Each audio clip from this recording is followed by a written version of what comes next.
ಓಂ ಗಂ ಗಣಪತಾಯೇ ನಮಃ. ಶ್ರೀ ಗುರುದೇವ ರುದ್ರಾಯ ನಮಃ.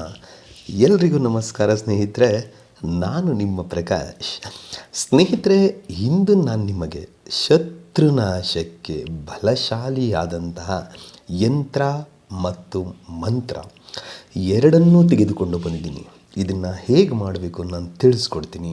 ಅದಕ್ಕೂ ಮುಂಚೆ ನನ್ನ ಚಾನಲನ್ನು ಸಬ್ಸ್ಕ್ರೈಬ್ ಮಾಡಿಲ್ಲ ಅಂದರೆ ಸಬ್ಸ್ಕ್ರೈಬ್ ಮಾಡಿ, ಲೈಕ್ ಮಾಡಿ, ಶೇರ್ ಮಾಡಿ, ಹಾಗೆ ಬೆಲ್ ಐಕಾನ್ ಬಟನ್ ಪ್ರೆಸ್ ಮಾಡೋದನ್ನ ಮರಿಬೇಡಿ. ಏಕೆ ಅಂದರೆ ಮುಂದೆ ನಾನು ಏನು ವೀಡಿಯೋಸ್ ಬಿಡ್ತೀನೋ ಅದು ಎಲ್ಲರಿಗಿಂತ ಮುಂಚೆ ನಿಮಗೆ ಬಂದು ಸೇರುತ್ತೆ.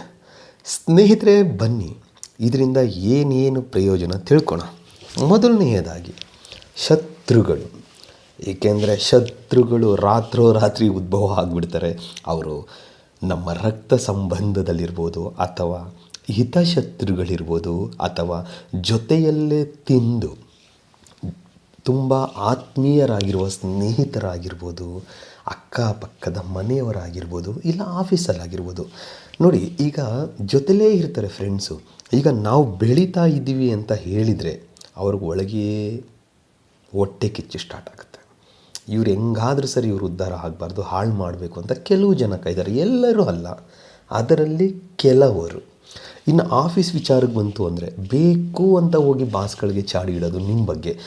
ಇವ್ರು ಹಿಂಗೆ ಮಾಡೋರು, ಹಂಗೆ ಮಾಡೋರು, ಅದು ತಪ್ಪು ಇದು ತಪ್ಪು ಅಂತ ಯಾವುದೇ ರೀತಿ ಪ್ರಮೋಷನ್ಗಳು ಸಿಗಲ್ಲ ನಿಮಗೆ. ಮತ್ತು ಅಕ್ಕಪಕ್ಕ ಯಥಾ ಸುಮ್ಮನೆ ಜಗಳ. ಏನು ಹಿಂಗೆ ಕಾಂಪೌಂಡಿಂದ ನಮ್ಮ ಮನೆ ನೀರು ಬಿತ್ತು, ಇಲ್ಲ ಬೇರೆ ಏನೋ ಆಯಿತು, ಏನಾದರೂ ಒಂದು ರೀತಿಲಿ ಜಗಳ. ಒಟ್ಟಿನಲ್ಲಿ ಮನಸ್ಸಿಗೆ ನೆಮ್ಮದಿ ಅನ್ನೋದು ಕೊಡಲ್ಲ. ಅಂತಹವರಿಗೆ ಏನು ಮಾಡಬೇಕು?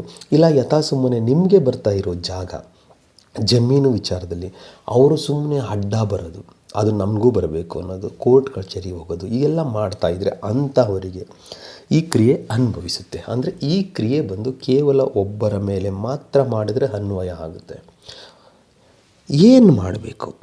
ಮೊದಲಿಗೆ ಗ್ರಂಥಿಗೆ ಅಂಗಡಿಯಲ್ಲಿ ಒಂದು ಭುಜಪತ್ರೆ ಅಥವಾ ಭೋಜಪತ್ರೆಯನ್ನು ತೆಗೆದುಕೊಂಡು ಬರಬೇಕು. ಬಂದು ಕಪ್ಪು ಪೆನ್ನಿನ ಸಹಾಯದಿಂದ ನಾನು ಡಿಸ್ಪ್ಲೇನಲ್ಲಿ ಕೊಡ್ತಾ ಇದ್ದೀನಿ ಯಂತ್ರ. ಆ ಯಂತ್ರವನ್ನು ಬರೆದು ರೀಮ್ ಕೆಳಗಡೆ ದೇವದತ್ತ ಅಂತ ಒಂದು ಇದೆ. ಆ ದೇವದತ್ತ ಅನ್ನುವ ಜಾಗದಲ್ಲಿ ನಿಮ್ಮ ಶತ್ರುವಿನ ಹೆಸರನ್ನು ಬರೀಬೇಕು. ಬರೆದು ಆದ ಮೇಲೆ ಅದನ್ನು ಫೋಲ್ಡ್ ಮಾಡಿ, ಯಂತ್ರ ಬರೆಯುವಾಗಲಿ ಮತ್ತು ಮಂತ್ರ ಜಪ ಮಾಡುವಾಗಲಿ ಎರಡೂ ದಕ್ಷಿಣ ದಿಕ್ಕಿಗೆ ಮುಖ ಮಾಡಿ ಕುಳಿತುಕೊಂಡೇ ಮಾಡಬೇಕಾಗುತ್ತೆ. ಮಾಡಿ ಆದ ಮೇಲೆ ಅದನ್ನು ಫೋಲ್ಡ್ ಮಾಡಿ ನಿಮ್ಮ ಬಲಗೈಯಲ್ಲಿ ಹಿಡಿದುಕೊಂಡು ಡಿಸ್ಪ್ಲೇ ಮೇಲೆ ನಾನು ಒಂದು ಮಂತ್ರ ಕೊಡ್ತೀನಿ. ಆ ಮಂತ್ರವನ್ನು ನೀವು 108 ಸಾರಿ ಪಠನೆ ಮಾಡಬೇಕಾಗುತ್ತೆ.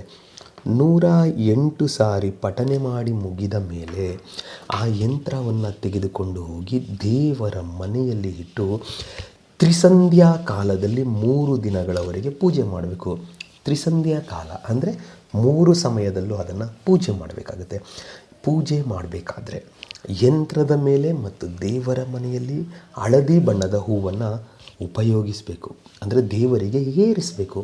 ತದನಂತರ 4ನೆಯ ದಿನ ಅದನ್ನು ತೆಗೆದುಕೊಂಡು ಹೋಗಿ ಯಂತ್ರನ ಯಾವುದಾದರೂ ಒಂದು ನಿರ್ಜನ ಪ್ರದೇಶದಲ್ಲಿ ನೀವು ಇಟ್ಟು ಬಂದಿದ್ದೇ ಆದಲ್ಲಿ ನಿಮ್ಮ ಶತ್ರು ನಾಶ ಆಗೋದ್ರಲ್ಲಿ ಯಾವುದೇ ರೀತಿ ಸಂಶಯ ನಿಮಗೆ ಬೇಡ.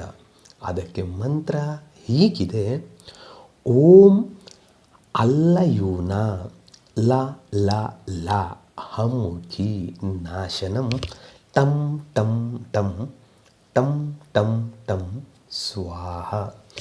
ಮಂತ್ರ ಇನ್ನೊಮ್ಮೆ ಹೇಳ್ತೀನಿ ನೋಡಿ ಸ್ನೇಹಿತರೆ.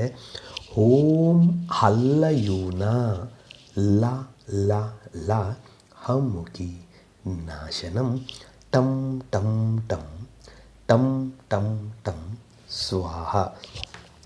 ಈ ರೀತಿಯಾಗಿ ನೀವು ಮಾಡಿದ್ದೇ ಆದಲ್ಲಿ ನಿಮ್ಮ ಕಣ್ಣ ಮುಂದೆ ನಿಮ್ಮ ಶತ್ರು ನಾಶ ಆಗ್ತಾರೆ ಮತ್ತು ನಿಮ್ಮ ಯಾವುದೇ ವಿಚಾರಕ್ಕೆ ಅವರು ತಲೆದೂರಿಸಲ್ಲ.